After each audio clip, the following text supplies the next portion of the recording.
इस बार साहित्य आज तक खास है क्योंकि इस बार राम दरबार है। चर्चा राम मंदिर के इर्द गिर्द भी होगी, सरकार की भूमिका पर भी होगी और क्या चुनावी बिसात इसके जरिए बिछाई जा रही है इस पर भी होगी। बहुत बहुत अभिनंदन आपका आज तक के मंच पर उप मुख्यमंत्री जी। मेरा पहला प्रश्न आपसे यही है कि हर बीजेपी के कार्यकर्ता, मंत्री, मुख्यमंत्री, उप मुख्यमंत्री सब कह रहे हैं कि हमारे जीवन का सबसे अच्छा दिन आ गया है। ये अच्छा दिन वैचारिक रूप से आया है या सियासी और चुनावी रूप से आ गया है? ये विपक्ष के लोग सियासी रूप में देखते होंगे। हम लोगों को तो वैचारिक ही नहीं, हम लोगों के आस्था के दृष्टिकोण से भी जो स्वप्न में भी सच नहीं हो सकता था वो अपनी आंखों के सामने सच होता हुआ देख रहे हैं। और 22 जनवरी को भगवान श्री रामलला टाट से निकल करके ठाट से आ रहे हैं, अपने महल में आ रहे हैं, अपने मंदिर में आ रहे हैं, जिस घड़ी का पूरा हिंदुस्तान ही नहीं बल्कि पूरा विश्व इंतजार कर रहा है। बहुत खुशी का यह अवसर है। इससे बड़ी खुशी मैं समझता हूं कि भारतवर्ष के इतिहास में या तो जब अंग्रेजों की पराधीनता से मुक्त होकर के हम लोग 15 अगस्त को स्वतंत्र भारत का इतिहास देख रहे हैं, स्वतंत्रता दिवस मना रहे हैं, उसी प्रकार से जैसे यह भगवान श्री रामलला अपने मंदिर पर विराजमान होंगे, 22 जनवरी, 15 अगस्त और 26 जनवरी सब एक तरह का उत्सव हो जाएगा। फैसला कोर्ट का, तो श्रेय बीजेपी को क्यों? ये मैंने कहा, ये विपक्ष के जो हमारे मित्र लोग हैं उनको दृष्टि दोष हो गया है, उनको राम दोष हो गया है। वह राम मंदिर निर्माण के विरोधी लोग हैं। किसी ने राम भक्तों पर गोलियां चलाने का काम किया तो किसी ने मेरे भगवान श्री रामलला को काल्पनिक बताने का काम किया। और आज अगर रामलला अपने जन्म स्थान पर विराजमान हो रहे हैं और श्री राम जन्मभूमि आंदोलन या श्री राम जन्मभूमि पर मंदिर निर्माण का समर्थन डंके की चोट पर भारतीय जनता पार्टी ने किया था, तो आज हम डंके की चोट पर श्री राम जन्मभूमि तीर्थ क्षेत्र ट्रस्ट के आमंत्रण पर हमारे विश्व के सबसे लोकप्रिय और ऐसे राम भक्त जो 11 दिन का एक इतना बड़ा अनुष्ठान, व्रत उपवास कर रहे हैं, पूरे नियम का पालन कर रहे हैं, जो भगवान श्री राम की लीला स्थलीय उन स्थानों के दर्शन कर रहे हैं।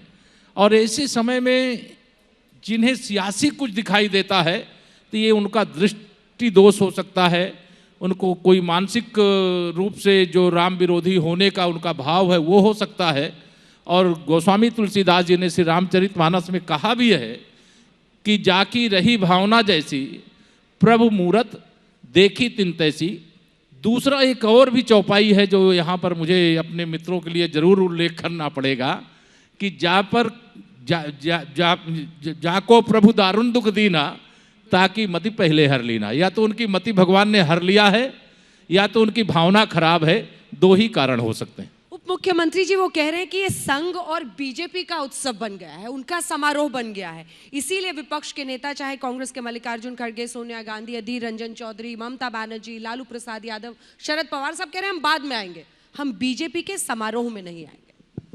जो भगवान श्री रामलला के जन्म स्थान पर विराजमान होने और प्राण प्रतिष्ठा समारोह को बीजेपी का समारोह बतावें तो मैंने वही कहा ना कि जाको प्रभु दारुण दुख दीना ताकि मति पहले हर लेना।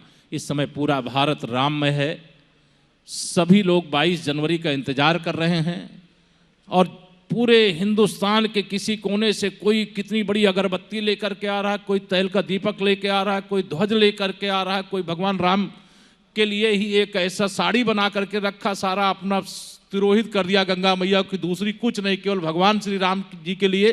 तो यह देख करके भी अगर इनकी आंख नहीं खुलती है तो मुझे तो यही लगता है कि भगवान इनको सद्बुद्धि दें, भगवान इनका भला करें, लेकिन भगवान राम से बैर फिर नहीं किसी की खैर। डरा रहे हैं क्या आप किसी को? नहीं, डरा नहीं रहे, हम बता रहे हैं। साहित्य आज तक के आप मंच पर हैं, एक विचारधारा ऐसी भी है साहित्यकारों में भी, राजनेताओं में भी, कि जय सिया राम होना चाहिए। जय श्री राम बीजेपी के आक्रामक हिंदुत्व का परिचायक है, इस पर आपका जवाब? देखिए, हमें जय श्री राम कहें चाहे जय सिया राम कहें, दोनों का अर्थ एक है। उनको लगता है कि यह नारा श्री राम जन्मभूमि आंदोलन से पैदा हुआ है तो वो जय सिया राम कह ले, यह भी हम मानते हैं हमारी विचारधारा की ही विजय है।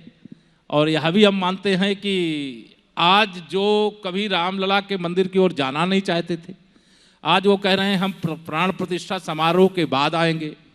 आज वह लोग कह रहे हैं, राम भक्तों पर गोली चलाने वाले कह रहे हैं कि हम भी रामलला का दर्शन करने जाएंगे।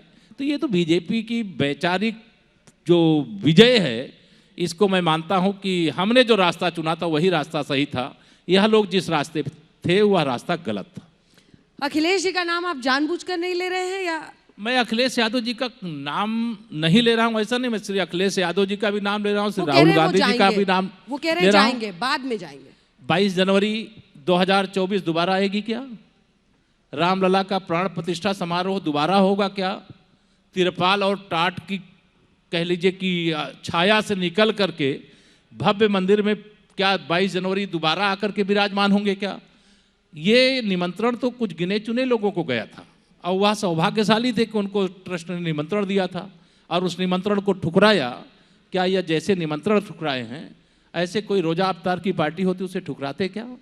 ये तुष्टीकरण की घटिया राजनीति कर रहे हैं, वोट बैंक की राजनीति कर रहे हैं। इसके कारण से वह रामलला के जन्मस्थान पर विराजमान होने प्राण प्रतिष्ठा समारोह में नहीं जा रहे। अब चुनावी रणनीति पर जरा आते हैं। एक वक्त था जब 90-92 के बाद वीपी सिंह, अब जब मंडल कमंडल पर भारी पड़ गया था और आप लोगों का जो वो सपना था आंदोलन के बाद सत्ता के शीर्ष तक पहुंचने का, वो अधूरा रह गया था। क्या वापस जब राजनीतिक पार्टियां कास्ट सेंसस की बात कर रही हैं, कास्ट फॉल्ट लाइंस पर प्ले करने की कोशिश कर रही हैं, तो आपको लग रहा है कि आपका कमंडल राम मंदिर प्राण प्रतिष्ठा भारी पड़ेगा? देखिए, हमारे देश के आदरणीय प्रधानमंत्री माननीय नरेंद्र मोदी जी, आपके शब्दों के हिसाब से मैं केवल बोल रहा हूं, वह मंडल भी हैं, वो कमंडल भी हैं। अन्यथा प्रधानमंत्री जी तो सबका साथ सबका विकास, देश के 140 करोड़ परिवारजनों की बात वह जब भी संबोधन करते हैं, मैं लगातार देख रहा हूं 140 करोड़ परिवारजनों कह करके संबोधित करते हैं। इसलिए मंडल कमंडल की राजनीति का युग खत्म हो गया, विकास का युग आ गया, सबका साथ सबका विकास का युग आ गया, कुछ का साथ कुछ का विकास का युग समाप्त हो गया। अब इस प्रकार की राजनीति भी नहीं चलेगी। इस प्रकार के लोग राजनीति में आने वाले समय कहाँ खड़े होंगे, यह राम भक्त भी बताएंगे, राष्ट्रभक्त भी बताएंगे, जिनका विकास हुआ है वह भी बताएंगे, गरीब और किसान मजदूर और माताएं बहनें भी बताएंगी।